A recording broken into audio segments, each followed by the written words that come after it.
Yo tout le monde, aujourd'hui, chose promise, chose due, je fais la fameuse vidéo sur la ponctuation. Alors ça va être une vidéo de méthode très rhétorique et très explicative, j'espère qu'elle ne vous assoupira pas. Je vais vous donner tous mes conseils pour utiliser à bon escient la ponctuation, que ce soit dans vos études, de lettres ou autres d'ailleurs, puisque des écrits on en fait dans tout type d'études, ou dans votre vie au quotidien. C'est vraiment une vidéo qui s'adresse à tout le monde parce que on est tous amenés à rédiger un jour un courrier à son patron, à rédiger une lettre de motivation ou un CV, écrire un petit mot d'anniversaire pour la petite cousine. La ponctuation, c'est vraiment votre meilleur ami à l'écrit ou l'un de vos meilleurs amis. En tout cas, il faut savoir la comprendre et l'utiliser correctement. En guise d'introduction, je vais raconter une petite anecdote pour vous expliquer pourquoi il est important de bien utiliser la ponctuation. Une vie, sachez-le, peut tenir à une virgule. Vous allez me dire, mais qu'est-ce qu'elle nous raconte?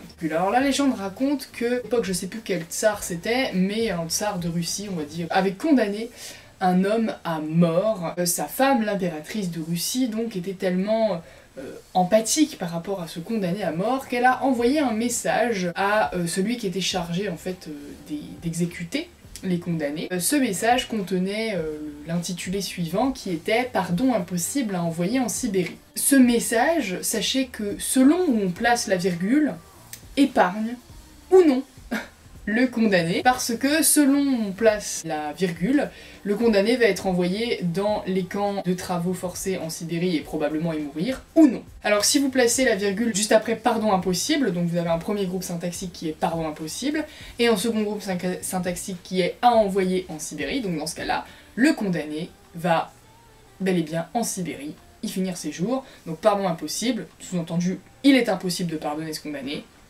virgule, à envoyer en Sibérie, sous-entendu, envoyez-le en Sibérie. Et par contre, si vous décalez la virgule d'un seul mot, et que vous mettez la virgule juste après pardon, ça donne pardon, virgule, impossible à envoyer en Sibérie. Et dans ce cas-là, on a un premier groupe syntaxique qui est juste formé de pardon, et qui ici, une sorte d'interjection, qui signifie, bah excusez-moi, je me suis méprise juste avant. Et puis ensuite, impossible à envoyer en Sibérie, sous-entendu, c'est le prisonnier qui est impossible à envoyer en Sibérie, donc laissez-le là, on va pas l'envoyer en Sibérie, il mérite pas. Vous voyez l'utilité de la ponctuation? Elle peut sauver des vies. Alors, sans être aussi dramatique, je vais dire que la ponctuation peut surtout sauver votre copie, ou en tout cas votre expression. Et pour cela, je vais vous donner toutes mes astuces. D'abord, sachez que la ponctuation, ça sert à délimiter des phrases. Et comme tout le monde l'a appris en primaire, une phrase, ça commence par une majuscule et ça se termine par un point. Pourquoi est-ce qu'on met des points?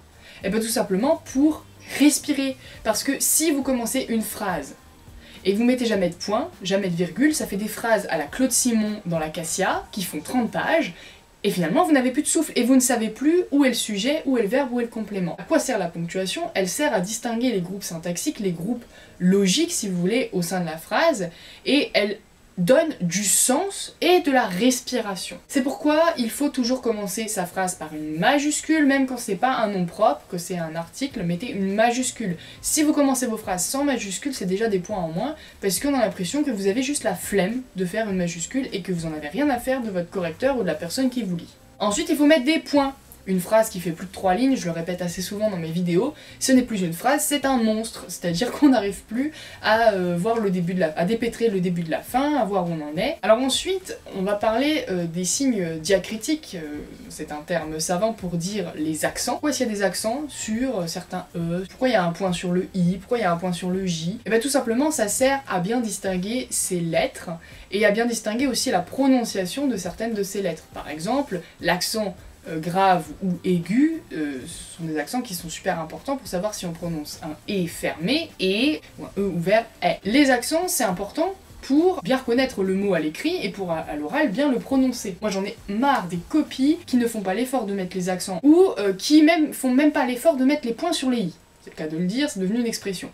Donc mettez les points sur les i, vraiment, et mettez les accents sur les lettres qui ont besoin d'accent. Alors ça peut arriver qu'on se trompe effectivement d'accent. Moi j'ai mis des années à comprendre que nécessaire, il n'y avait pas d'accent sur le deuxième E, ça peut arriver. Si c'est systématiquement sur tous les mots que vous oubliez de mettre les accents ou que vous les mettez pas à la bonne place, ça devient vraiment franchement défectueux. Et puis parfois on peut confondre des mots, hein. Certains accents, comme leur nom l'indique, sont des signes diacritiques, donc qui servent à distinguer des homophones par exemple. Si vous mettez pas l'accent circonflexe sur le mot mur, c'est pas le mur dans le sens où la personne est mature. C'est pas un signe de maturité, c'est le mur de la maison.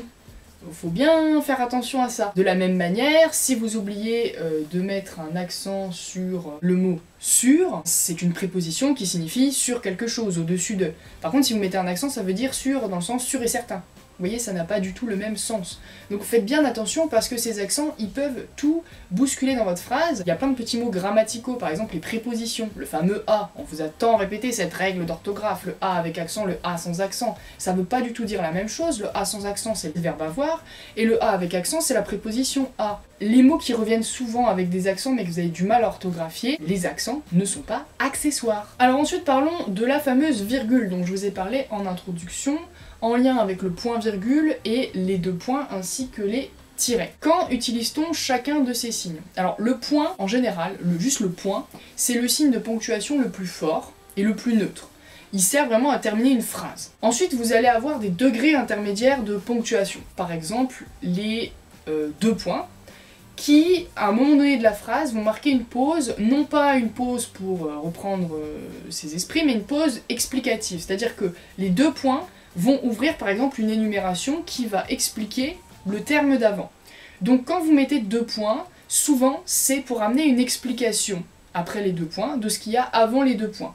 Ça peut aussi introduire un dialogue au discours direct. Deux points, ouvrez les guillemets. Ensuite vous avez le point-virgule. Alors le point-virgule, lui, comme son nom l'indique, il est entre le point et la virgule. Sachant que la virgule, elle marque, c'est le degré minimal de ponctuation qui signifie une légère pause dans la phrase et qui aide à séparer les groupes syntaxiques. Le point-virgule, lui, il va marquer une pause plus importante dans la phrase sans pour autant achever la phrase. C'est-à-dire que le verbe principal va peut-être avoir une incidence dans la partie après le point-virgule. Donc les deux sont reliés, mais la pause est plus grande. Ensuite, vous avez les tirets. Alors les tirets, ils ont plusieurs usages en français. On les utilise moins qu'en anglais toutefois. On les utilise notamment pour les nouvelles prises de parole dans les discours directs, donc chaque nouvelle prise de parole par un tiret, sachant que les guillemets sont uniquement utilisés pour ouvrir et fermer le dialogue, mais lorsque vous avez un échange de répliques, les répliques qui sont dans le dialogue, à chaque fois, à chaque retour à la ligne, on n'a pas de guillemets comme en anglais, mais on a un tiret pour chaque nouvelle prise de parole. Donc, où les guillemets, ouverture au début du dialogue, fermeture à la fin, mais sinon dans le dialogue, ce sont des tirets à chaque changement de personne. Ensuite, on peut utiliser les tirets hors du dialogue, dans la narration, pour introduire également une explication. Ça ressemble un petit peu, si vous voulez, aux deux points, sauf que là, on va avoir un tiret au début de l'explication et un tiret à la fin de l'explication pour fermer l'excursus explicatif. Un peu comme les parenthèses finalement, sont une forme de parenthèse. Alors les parenthèses justement, parlons-en, on les utilise quand on a précision à apporter.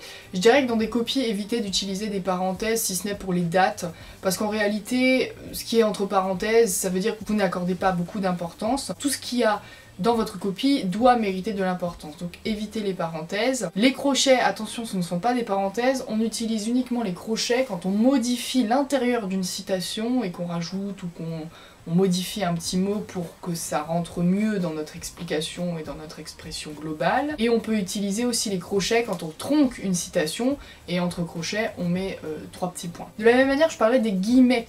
En français, on utilise absolument toujours les guillemets chevrons, c'est-à-dire les guillemets en forme d'accent circonflexe, penché si vous voulez.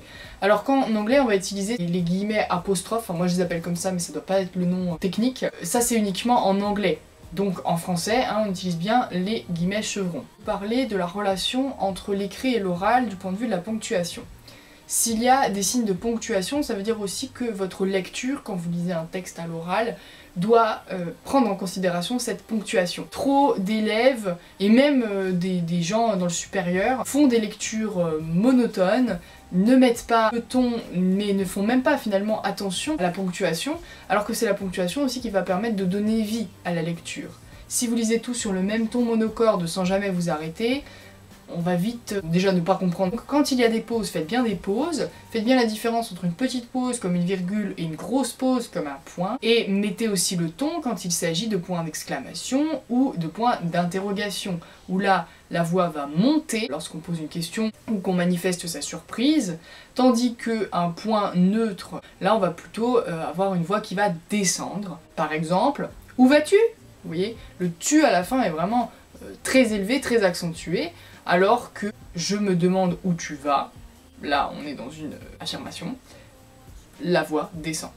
Concernant les titres, grande histoire aussi. Grande histoire. Alors là, ça va plutôt être pour tout ce qui est copie, dissertation, etc.